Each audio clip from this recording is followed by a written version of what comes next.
Como feministas, consideramos que trazar las genealogías y reconocernos como eslabones de las cadenas de activistas que nos reúnen es indispensable para comprender y celebrar la conquista del 30 de diciembre del 2020. Son cadenas y son redes, como vínculo, pero también como sostén, que reúnen a reconocidas militantes y a las mujeres que cotidianamente, y a veces en la clandestinidad, sostuvieron la lucha por el derecho de las mujeres a decidir sobre su cuerpo. Nuestro repaso tiene un anclaje local y es un homenaje que quiere recuperar las trayectorias de militancia de algunas mujeres que en Rosario sostuvieron la lucha por el derecho al aborto como bandera, cimentando lo que ahora podemos reconocer como la marea verde. Estas voces deben escucharse a la luz de otras, que en diferentes espacios de militancia social y territorial en los barrios sostuvieron y sostienen esta conquista que celebramos. Bueno, mi militancia por el derecho al aborto comenzó ya en los años 80, cuando empecé a militar en una organización que se llamaba Ingreso Mujer, y también a participar en los encuentros nacionales de mujeres. Y luchar por el aborto era una consecuencia lógica de la lucha por el feminismo, la lucha feminista en realidad. Cuando yo empecé a militar en política en los años 80, con la recuperación de la democracia, el derecho al aborto no estaba en la agenda de las organizaciones políticas. Sí era, por supuesto, de preocupación nuestra, pero no estaba en la agenda. Solamente en la agenda pública la sostenían muy pocas mujeres autónomas que ponían mesas en callejeras juntando firmas para que se debata la ley. Las mujeres políticas hablábamos de derechos sexuales y reproductivos y promovíamos acceso a la anticoncepción. Este fenómeno se gestó en la lucha en todo el siglo XX. La historia del derecho a la interrupción voluntaria del embarazo comenzó en 1903 en la reforma del Código Penal, que establecía que la tentativa de interrupción del embarazo sería no punible. Más adelante, en 1921, la reforma del Código va a establecer los casos en donde peligre la salud de la mujer, en donde se trate de una violación, de aquellas mujeres consideradas dementes o idiotas.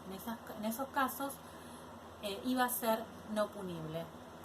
Más adelante, en los años 60 y 70, el tema del aborto va a ser tomado, recuperado en la agenda de los encuentros de mujeres a partir de 1986 y discutido sostenidamente. ¿Y cómo nos encontramos las compañeras? En realidad las compañeras nos fuimos encontrando en la calle, en las distintas actividades que se realizaban. Un lugar de encuentro muy interesante, fue muy interesante y muy bueno. Fue el primer encuentro nacional de mujeres que se hizo en Buenos Aires en 1986, y ahí él permitió que nos encontráramos compañeras de todo el país, y ahí realmente se empieza a formar un movimiento de mujeres en nuestro país, que luego tiene, diríamos, toda una conformación mucho más feminista, pero que en principio fueron mujeres de todos los sectores y de todos los partidos. Y Rosario tuvo una centralidad en la historia de esa lucha. En el Encuentro Nacional de Mujeres del año 2003 tuvo lugar el primer taller sobre estrategias por el derecho al aborto, donde comenzó a gestarse y organizarse lo que 2 años más tarde fuera la campaña nacional por el derecho al aborto legal, seguro y gratuito. De este modo, el 2005 constituye un punto de inflexión con el lanzamiento de esta campaña, cuya consigna fue educación sexual para decidir, anticonceptivos para no abortar, aborto legal para no morir, y que identificó esta demanda con un símbolo, el pañuelo verde. Se llamó Marea Verde a esa inmensa movilización de mujeres en torno al debate parlamentario de la ley que sancionaría la interrupción voluntaria del embarazo a mediados del 2018.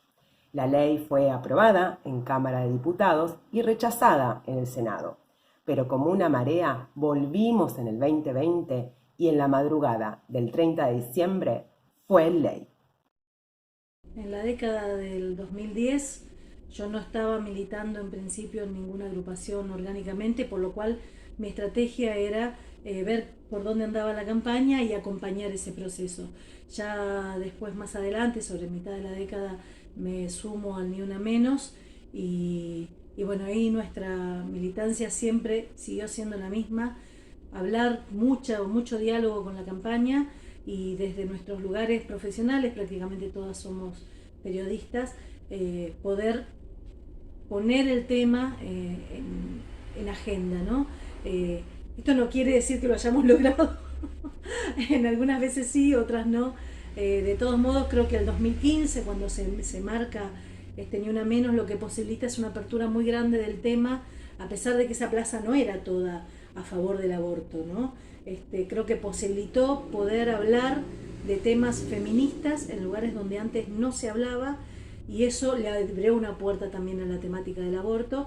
Y creo que ese 30, bueno, en el 2018 fue una explosión, y se puede ver por la cantidad distinta de edades que había dentro de ese colectivo maravilloso que era el movimiento transfeminista, que es el movimiento transfeminista. Se pusieron en marcha estrategias a cada momento de acuerdo a cómo recibíamos y cómo nos agredían, ¿no? Y cómo nos perseguían por las, diríamos, las ideas que pregonábamos. Y lo del aborto fue una cosa bastante complicada porque, bueno, iba en contra de todo lo establecido desde la moral, desde la iglesia y desde las iglesias. Entonces fue bastante complicado, pero yo creo que hubo mucha insistencia, mucha persistencia, mucho compromiso y mucha amplitud para ir cambiando estrategias de acuerdo al momento. Eso es lo que permitió que siguiéramos, y la campaña tuvo 16 años de existencia hasta que se logró la ley. La estrategia para confrontar a los grupos antiderechos, que siempre estuvieron muy organizados, de hecho las mujeres impulsadas por la Iglesia Católica participaban de los encuentros nacionales de mujeres, fue juntarnos, unirnos, y eso nos permitió agrandar la lucha y la militancia que hacíamos cada una aisladas. Y eso mismo hicimos con la presentación del proyecto de la campaña en el Congreso de la Nación. Hasta antes del proyecto de la campaña había algunas presentaciones de algunos pocos diputados y diputadas, pero en el 2007 lo presentamos por primera vez como campaña, y en el 2008 ya con la firma en ese momento de 22 diputados y diputadas, que fue creciendo a cada 2 años hasta llegar en el 2018 con más de 70 firmas. La estrategia principal fue, por eso digo, de cada momento, de cada situación. ¿Y qué significó la IBE para nosotras? Para nosotros, ¿qué significó? Para toda mujer y persona con capacidad de gestar, significó poder decidir sobre su vida y su capacidad reproductiva y su sexualidad sin temor a morir en el intento. Y nos parece que es un derecho que es inalienable, un derecho humano fundamental. Y por último, quisiera decirles que hoy estamos bien, tenemos ley, pero tenemos un gran problema, que es que la ley no se aplica en todo el territorio nacional. Entonces, en nuestro país se caracteriza por eso, por tener hermosas leyes que después no se aplican bien.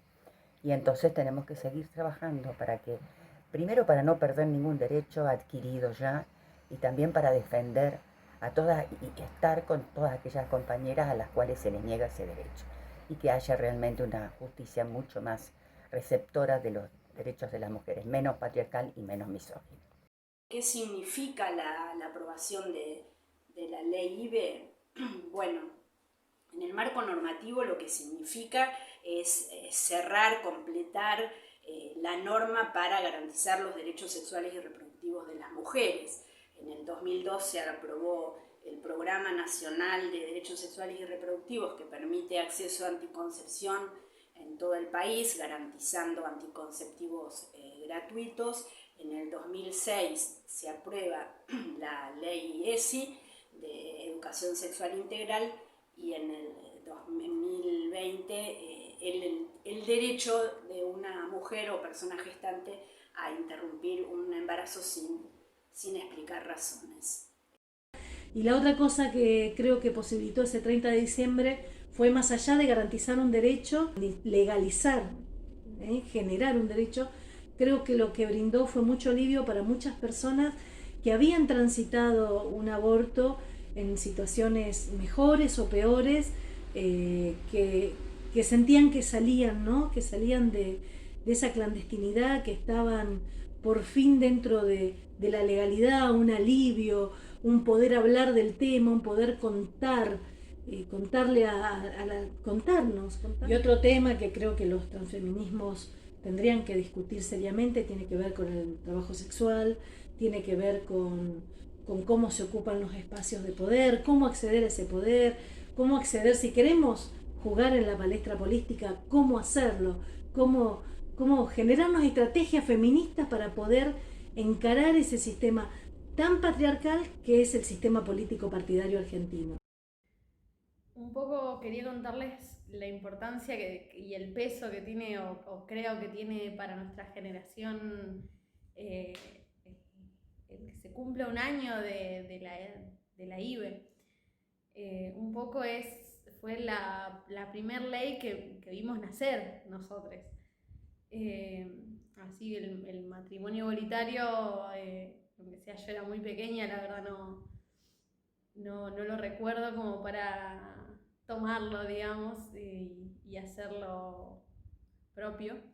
A diferencia de la IBE, fue la primera ley que vimos nacer y entendimos el peso que conlleva eso, tanto para nosotros como para la sociedad. Es decir, sí, estamos un paso siempre más cerca de ese mundo ideal y por el que luchamos día a día, un lugar más justo, más cercano para las mujeres y las disidencias.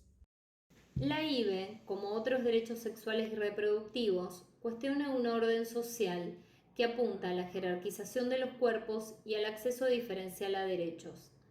El hecho de que hoy sea ley no significa que las luchas que se libraron en su nombre deban concluir, sino que deben estar aún más vigentes justamente para asegurar su cumplimiento y para avanzar sobre las resistencias que manifestaron y manifiestan los sectores conservadores. Las acciones para su cumplimiento deben desplegarse en todas las jurisdicciones y en múltiples áreas.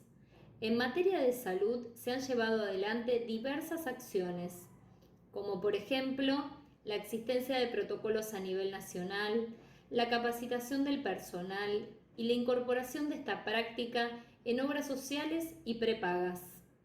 En el campo educativo, la Ley de Educación Sexual Integral, sancionada en el año 2006, viene asegurando condiciones de mayor justicia e igualdad en los establecimientos educativos. Atendiendo a la consigna "Toda educación es sexual", esta ley permite trascender el mero acto de informar y además lograr una educación sexual subjetivante que permita el ejercicio pleno de derechos. Si bien esta ley es nacional, las acciones también deben llevarse adelante en forma particular en cada una de las jurisdicciones. Durante este año, y desde la maestría en Poder y Sociedad desde la problemática de género de la Universidad Nacional de Rosario y en el marco del seminario Género y Legislación, se organizó una acción colectiva para lograr el tratamiento de la tan demorada Ley Provincial de Educación Sexual Integral. Esta acción vino a sumarse a muchas otras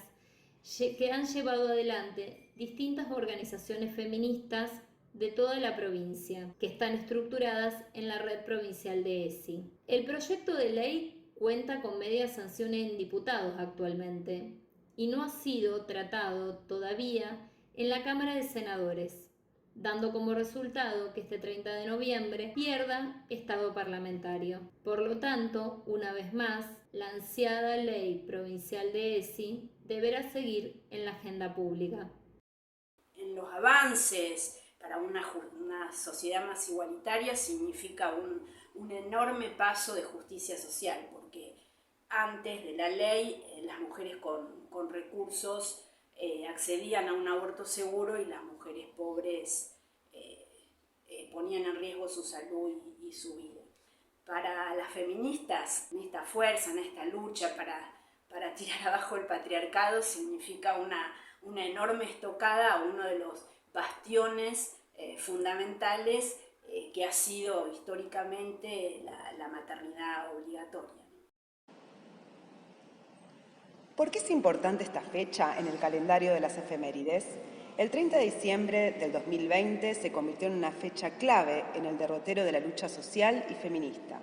Pero no se trata de acostumbrar un calendario a las rutinas de las fechas que se legitiman como importantes, sino que se trata de repensar el proceso que le dio sentido al logro que hace del 30 de diciembre una fecha ineludible para la celebración colectiva.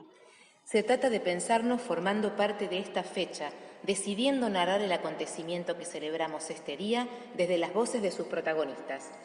Creemos que un acontecimiento no tiene sentido sin el contexto que le dio lugar, sin las agencias que se pusieron en juego para que la ley sea ley y por eso se convierta en una fecha histórica.